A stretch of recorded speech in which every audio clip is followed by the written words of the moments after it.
Salut à tous, bienvenue dans Prolongation, l'émission qui prolonge le débat autour de l'actualité des matchs de l'OGC Nice, qu'on continue lundi après lundi d'analyser, commenter, décortiquer en long, en large et surtout en travers avec nos invités connectés sur le plateau aujourd'hui. Regardez, ils sont là, ils sont prêts.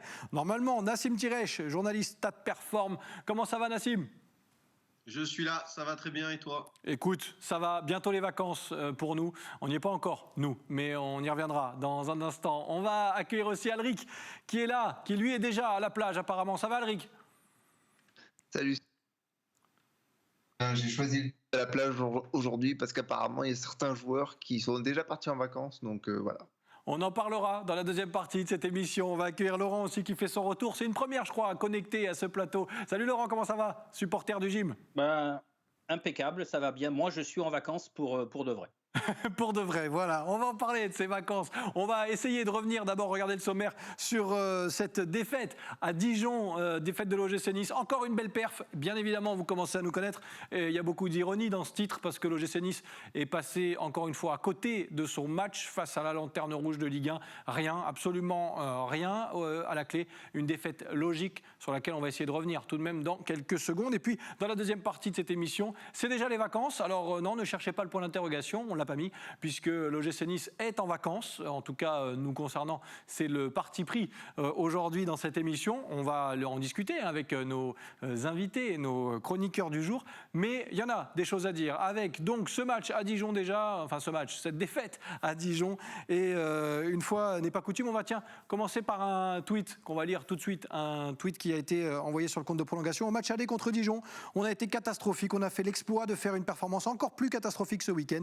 Impossible de ressortir une bonne performance individuelle de ce match. On a été 0 du début à la fin. Voilà ce que résumaient un petit peu les supporters après la rencontre. Nassim, je me tourne vers toi. L'OGC Nice qui s'incline à Dijon, c'était pas forcément écrit, mais dans cette saison un petit peu bizarre du gym, plus rien ne nous surprend. J'ai envie de te dire que ça faisait longtemps. Enfin, on a toujours eu tradition de dire que le gym avait tendance à réveiller les morts et je trouve que ça fait un bout de temps que c'était pas arrivé. Je me rappelle après le Nice-Bordeaux, on s'était étonné que le 100e but de Jimmy Briand ne soit pas arrivé contre le gym. Donc je me disais peut-être que ça y est, c'est fini cette tradition de ressusciter les morts. Et ben voilà, il fallait que ça revienne. C'est revenu ce week-end, un non-match. Et je crois que tu as réussi. Je crois que Dijon a gagné 4 matchs cette saison. 3. 3 Non, ouais. mais avec celui de... Ouais, 3, dont 2 contre le gym. Voilà, c'est ça que je voulais dire. Donc, sur le peu de matchs qu'ils ont gagnés, et contre toi, ils ont fait le plein. Donc voilà, un bel exploit. Un bel exploit, c'est vrai. C'est pour ça qu'on a titré une belle perf. On fait un petit tour de table. Alric, peut-être d'abord, cette défaite face au Real de Dijon de l'OGC Nice, on ne l'avait pas vu venir, même si on connaît l'OGC Nice maintenant par cœur. On l'avait pas vu venir, alors peut-être, mais on l'avait peut-être prévu dans un coin de notre tête parce que voilà, justement, l'OGC Nice est capable de ça. Moi, ce qui me fait très peur quand même, c'est qu'on a pris 0 points contre une équipe qui va descendre. Ça, c'est incroyable, incroyable. Et puis 2 fois, 2 non-matchs bien propres, bien nets. Non, on a fait un petit repigeon en première mi-temps. Et puis après, on s'est dit, non, c'est les vacances, on est maintenu, donc on s'est arrêté de jouer. Tout simplement. Je me tourne vers Laurent aussi, qui a certainement, comme beaucoup de supporters hier, perdu une petite heure et demie de son dimanche face à cette rencontre entre Dijon et Nice. C'est vrai que ce match, il nous a encore une fois fait beaucoup de peine parce qu'on n'aime pas voir l'OGC Nice comme ça. Mais quelle tristesse, Laurent. Ouais, quelle tristesse. Bon, j'ai réussi l'exploit de ne pas casser ma télé. Mais oui, comme le disait Nassim, on a une fâcheuse tendance un petit peu à relancer certaines équipes du bas de classement ou en manque de confiance. Là, je crois que c'est encore le stade suprême.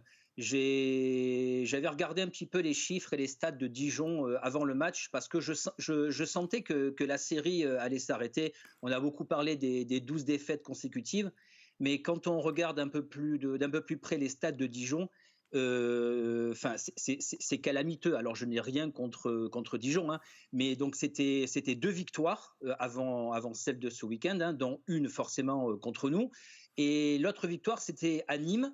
Et alors Nîmes avait eu une expulsion dans les 20 dernières minutes et Dijon avait pu l'emporter en marquant 2 buts après cette expulsion. Donc pour dire, après tout le reste, c'était 5 buts, je crois, à domicile. Et là, ils réussissent à en marquer 2. Donc forcément, on a touché le fond après certains matchs. Mais là, je crois que c'est encore plus lamentable, hein. Et pour la petite anecdote, au niveau des buteurs, en fait, il faut savoir que les 2 buteurs de Dijon, alors il y a Shafik qui a marqué son premier but hier, donc 100 et quelques matchs, un but. Et Benzia, je pense que le dernier but de Benzia, il devait y avoir la télé en noir et blanc, tellement ça fait des années qu'il n'a pas marqué. Donc voilà, jusqu'au bout, on est capable de faire marquer des joueurs qui n'avaient jamais marqué ou depuis des années et des années. Donc après Reims, une deuxième purge d'affilée, quoi. Merci à l'OGC Nice qui arrive encore à nous faire sourire. Nassim, on va regarder la composition d'équipe. À la base, sur le papier, forcément, on se dit qu'avec cette équipe-là, est-ce que l'OGC Nice avait l'occasion de faire mieux contre Dijon ?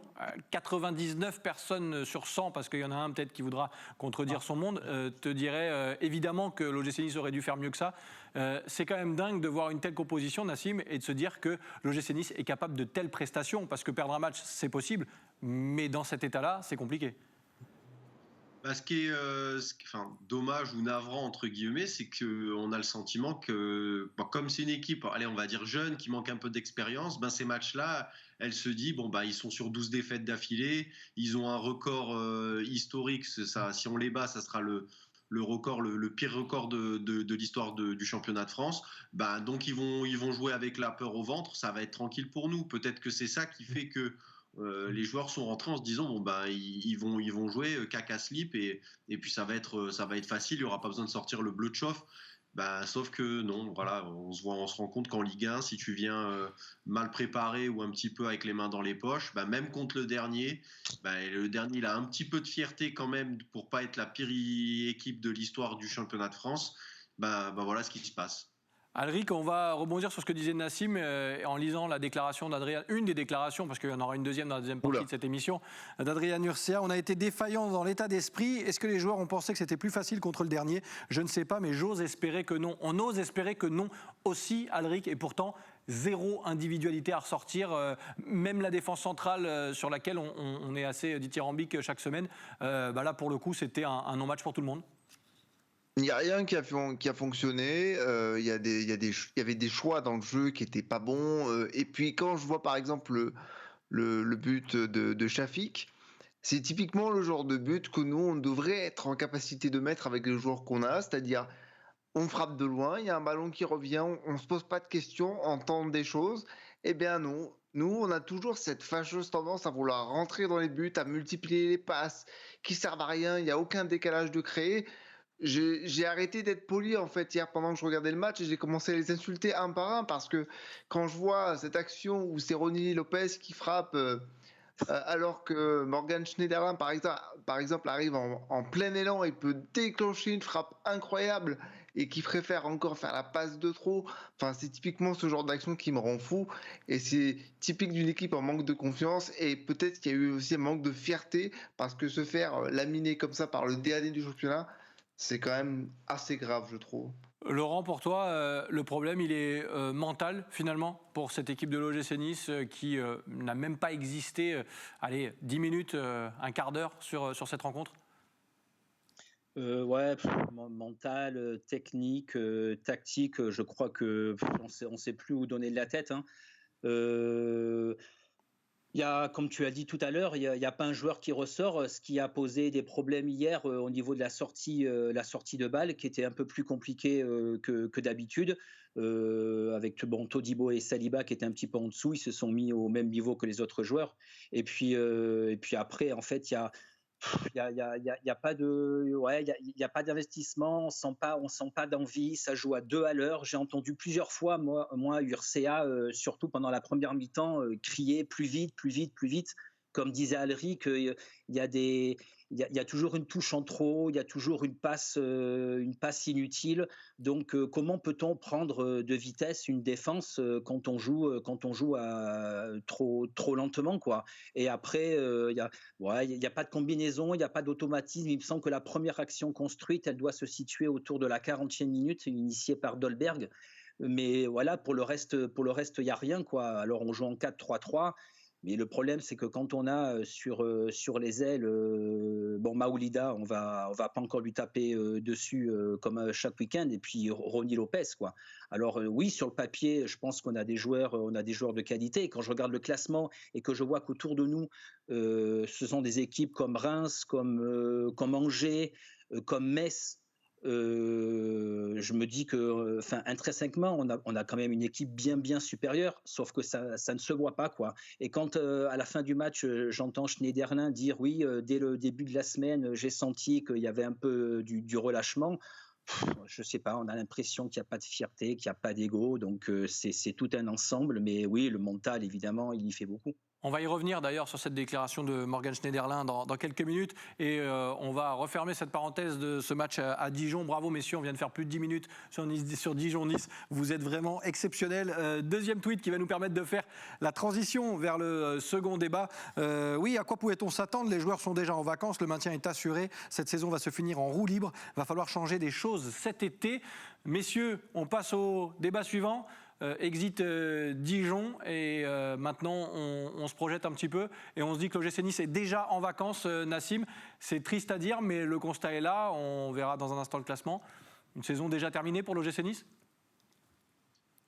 Saison déjà terminée, non. Il y a quand même des places à aller grappiller. On est dans une saison où les clubs n'ont absolument pas d'argent. Donc les places au classement, même si on peut gratter 1, 2, 3 places pour aller chercher 3, 4, 5 millions en plus de droits TV, c'est pas négligeable quand on voit les finances de tous les clubs du championnat, même si on sait que Nice, avec un actionnaire solide, est peut-être moins impacté. Mais si on se relâche avec le calendrier qui arrive, je ne sais pas si vous avez le calendrier à afficher, mais il reste Lyon à jouer, il reste Lille, voilà, il reste Montpellier, donc il y a déjà 3 grosses équipes qui jouent l'Europe, qui jouent une qualification en Europe, et ensuite Strasbourg et Brest qui sont 2 bonnes équipes du championnat. Donc si on commence à croire que c'est les vacances et qu'on est en roue libre, la claque peut très vite arriver. Et alors ça c'est sur le papier bien sûr qu'il faut jouer les matchs jusqu'au dernier et jusqu'au bout, d'accord. On reviendra d'ailleurs sur la capacité de cet effectif de l'OGC Nice à le faire d'ici la fin de la saison. Adric, on va lire l'autre déclaration d'Adrien Urcea qu'on a choisi d'isoler à la fin de ce match où il dit « J'espère qu'on ne va pas finir en roue libre, que les joueurs auront la fierté de ne pas se laisser aller. C'est le minimum vis-à-vis du club, des supporters. » On a l'impression que finalement, là il évoque même les supporters, tout le monde se fout un petit peu de cette fin de saison, supporters peut-être même compris, qui se disent de toute façon c'est une catastrophe. Ton état d'esprit là-dessus, toi Alric, est-ce que pour toi les joueurs sont déjà en vacances ? Est-ce que la page est déjà tournée pour certains d'entre eux qui sont pas du tout, très peu, voire plus concernés par ce projet niçois ? Honnêtement, je l'espère pas parce qu'il y a des joueurs qui vont partir, qui seront en fin de prêt, ça d'accord.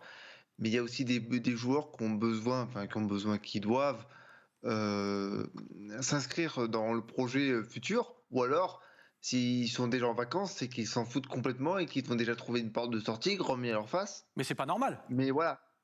Pardon ? C'est pas normal de réagir comme ça. Des joueurs professionnels qui, à 5 journées de la fin, se disent « on est en claquette », il y a un souci. Non, évidemment que c'est pas normal. Mais pour rejoindre ce que disait Nassim tout à l'heure, effectivement, il reste des matchs à jouer, des matchs importants pour bien figurer au classement, pour les finances, tout ça. Mais je suis pas certain que les joueurs qui sont jeunes pour la plupart aient cette mentalité-là. Et ce qui m'inquiète vraiment très fort, c'est quand je lis la déclaration d'Adrien Urcea qui dit « j'espère ». Ça veut dire qu'il n'est pas sûr. Il n'est même pas convaincu, oui. Il n'est pas convaincu, il n'a aucune emprise sur son groupe, j'ai l'impression. Et oui, on est tous frustrés de la saison qu'on est en train de vivre en tant que supporter. Bon, même si c'était aussi prévisible, parce qu'il n'y avait pas tout qui était parfait. Puis le départ d'un coach en cours de saison, ça fait mal aussi. Donc, il y a plein de choses, Et donc, j'espère qu'ils auront de la fierté, de l'amour-propre. Ça, c'est quelque chose que j'ai évoqué souvent dans cette émission, mais j'en doute. Très honnêtement, j'en doute. Et quand je vois qu'Adrien Murcia n'est même pas convaincu de ce qu'il dit, c'est compliqué. Ça peut vite être compliqué. Et je rejoins Nassim qui dit que la claque peut être très forte.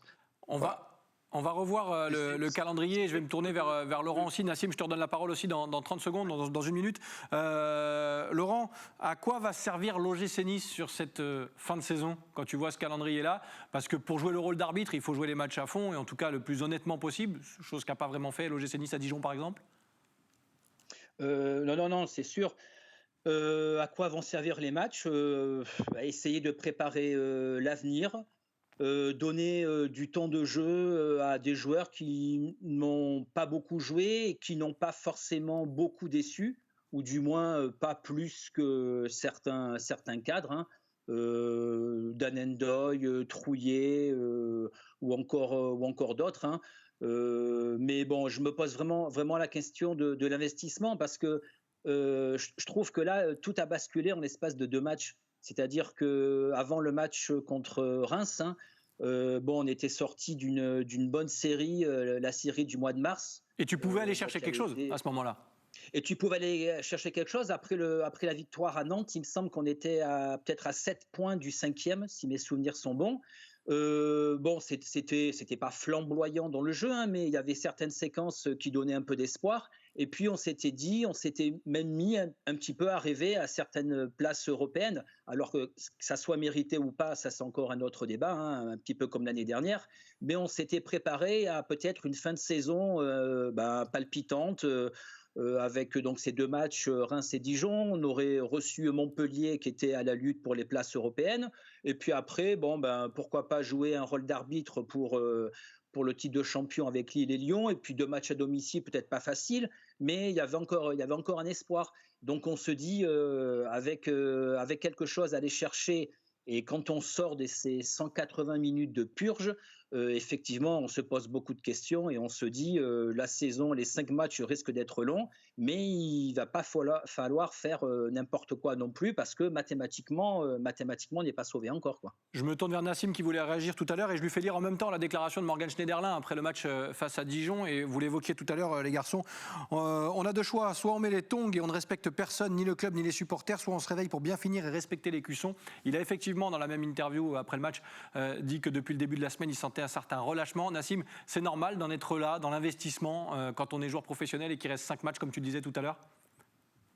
Je vais rebondir déjà sur ce que disait Alric, parce que c'est vrai que les j'espère me dérangent, parce qu'il dit j'espère que les joueurs n'ont pas cru que ça allait être facile contre le 19e, j'espère que les joueurs ne se croient pas en vacances. Enfin voilà, ça fait beaucoup d'espérance et pas beaucoup de certitude. Après ce que dit Morgan Schneiderlin sur peut-être un manque d'implication ou de volonté, de caractère, je sais pas, on nous avait pas dit que le recrutement maintenant il serait axé sur des joueurs avec un peu plus de mentalité, parce que la saison dernière ça avait fait défaut à l'équipe et qu'il fallait un peu plus de grinta, un peu plus de caractère dans cette équipe. Si on en est là à 5 journées de la fin, à se demander est-ce que les joueurs se croient vraiment en roue libre ou pas. Ceux qui l'ont sont prêtés, donc est-ce qu'eux s'investissent aussi en se projetant sur le long terme avec l'OGC Nice? On peut se poser la question. On peut se poser la question clairement. Après, il n'y a plus grand-chose à aller espérer de cette saison. Il y a ceux qui sont prêtés, je pense à Ronny Lopez, qui n'a pas non plus fait une saison exceptionnelle. Je ne vois pas comment il va pouvoir se sublimer sur les 5 derniers matchs, d'autant plus face à des adversaires qui, eux, ont énormément de choses à jouer. Donc, le ressort de la fierté des supporters.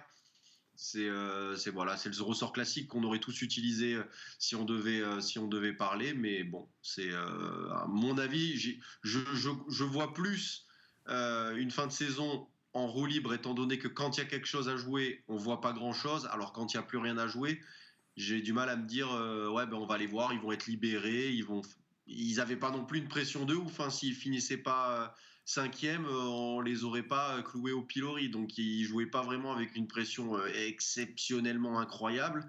Donc maintenant se dire maintenant il y a plus de pression du résultat, on peut jouer libéré. On va voir.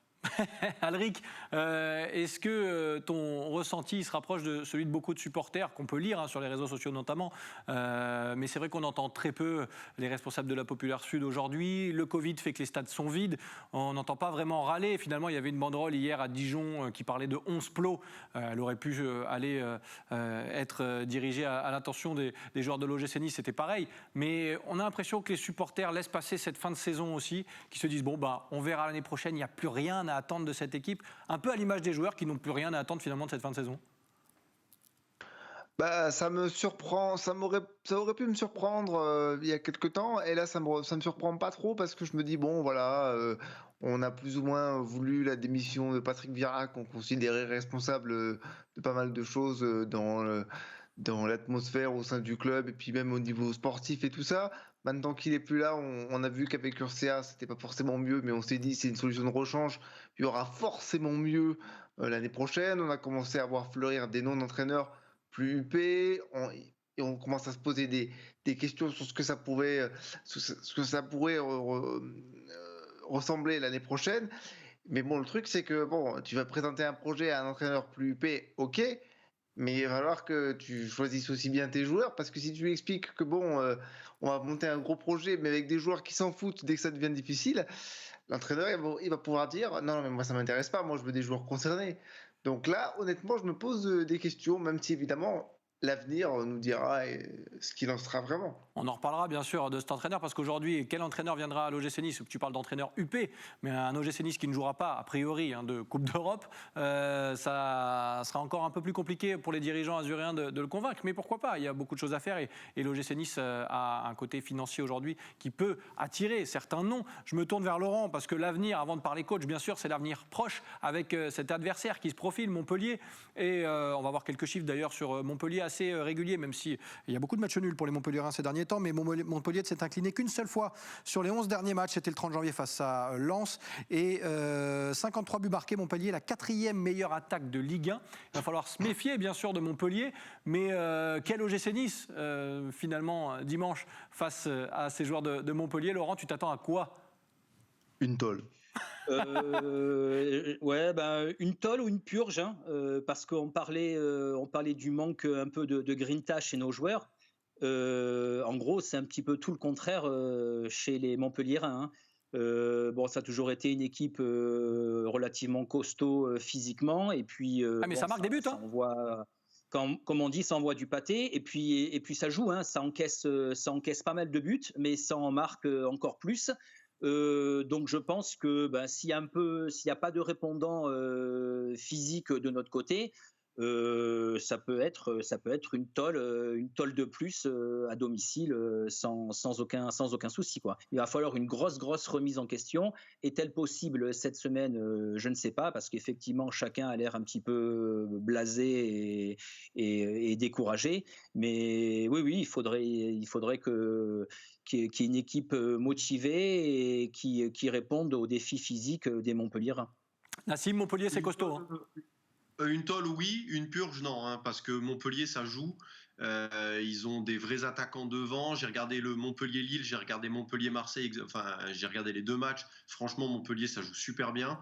Ils ont des vrais joueurs de ballon. À partir du milieu de terrain, pour moi, ils ont vraiment énormément de bons joueurs, que ce soit Ferry, Savanier, Laborde, Mollet. Delors. Enfin voilà, ils ont un vrai 11 en tous les cas. Le 11 de départ est vraiment solide. Après, peut-être que sur le banc, ils ont moins de solutions. Et là, ils viennent de perdre aussi Pedro Mendes qui s'est fait les ligaments croisés. Mais franchement, Montpellier, ça joue. Ils marquent des buts. On voit du jeu. Le travail de Michel Derzakarian est vraiment, vraiment positif et vraiment bon cette saison. Donc si on arrive en tongue, en roue libre avec les doigts de pied en éventail, ça sera pas une purge, mais ça peut être une tôle. Ouais. Avec un but de Souquet. Oui. Je sens bien un but de Souquet. Ouais, merci Laurent. L'OGC Nice qui relancerait encore les anciens joueurs, pourquoi pas. Alric, je termine aussi avec toi. Ce match face à Montpellier, est-ce que ça va être l'occasion? Parce qu'Urca, on l'a senti, mine de rien, même si c'est pas l'entraîneur le plus extravagant, le plus expressif de la Ligue 1, loin de là.